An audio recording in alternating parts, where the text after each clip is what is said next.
ამერიკის შეერთებული შტატების პრეზიდენტმა დონალდ ტრამპმა სოციალურ პლატფორმა Truth Social-ზე განაცხადა, რომ რუსეთის პრეზიდენტ ვლადიმერ პუტინთან ძალიან ხანგრძლივი და წარმატებული საუბარი ჰქონდა.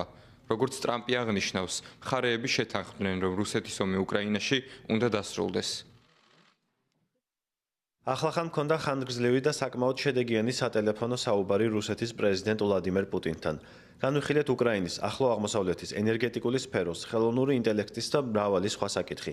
ორივე მხაზე გავუსვით ჩვენი ერების დიდ ისტორიას და იმ ფაქტს, რომ ერთად წარმატებით ვიბრძოლეთ მეორე მსოფლიო ომში. იმის გათვალისწინებითაც, რომ რუსეთმა ჩვენ მსგავსად ათობით მილიონი მოქალაქე დაკარგა.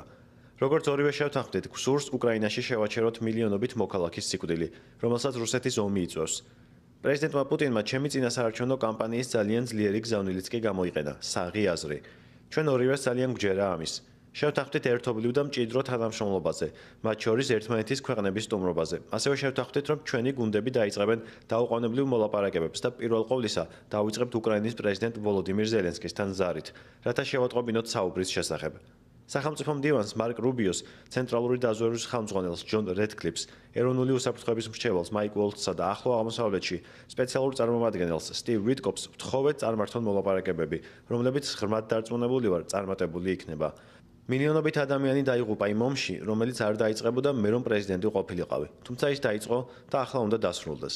არც ერთი სიცოცხლე არ უნდა დაიკარგოს. მსურს მადლობა გადაუხადო პრეზიდენტ ვლადიმერ პუტინს ამ სატელეფონო ზარისთვის, დათმობილი დროისა და ძალისხმევისთვის. ასევე მარკ ფოგელის გათავისუფლებისთვის, რომელსაც გასულ ღამეს თეთრ სახლში შევხვდი.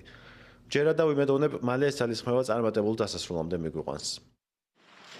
მოგვიანებით დონალდ ტრამპმა ჟურნალისტების შეკითხვებსაც უპასუხა.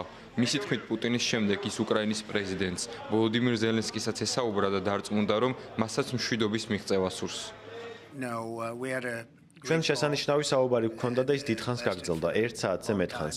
აგრეთვე მე ძალიან კარგი ზარი მქონდა პრეზიდენტ ზელენსკისთან და ვფიქრობ, რომ ჩვენ მშვიდობისკენ მიმავალ გზაზე ვართ. ვფიქრობ, პრეზიდენტ პუტინს მშვიდობა სურს, პრეზიდენტ ზელენსკისაც მშვიდობა სურს და მეც მშვიდობა მსურს. მსურს ადამიანების სიკვდილის შეწყდეს. დონალდ ტრამპმა ისაუბრა ნატოში უკრაინის გაწევრიანების პერსპექტივაზეც. ის სრულად დაეთანხმა თავდაცვის მდივნის პიტ ჰექსეთის განცხადებას იმის შესახებ, რომ უკრაინის ნატოში წევრობაზე მსჯელობა ირაციონალურია. არ მგონია, რომ პრაქტიკულია. ვიცი, რომ ჩვენმა შესანიშნავმა თავდაცვის მდივანმა დღეს გააკეთა განცხადება, რომელშიც ნათქვამია, რომ უკრაინის ნატოში გაწევრიანება ნაკლებად სავარაუდო და არაპრაქტიკულია. ვფიქრობ, ეს სწორია. პრეზიდენტ პუტინამდეც დიდი ხნით ადრე ამბობდნენ, რომ არავითარ შემთხვევაში ნატოში უკრაინას არ დაუშვებდნენ. ისინი დიდი ხანი ამბობენ, რომ უკრაინა ნატოში ვერ შევა და მე ამაზე პრობლემა არ მაქვს.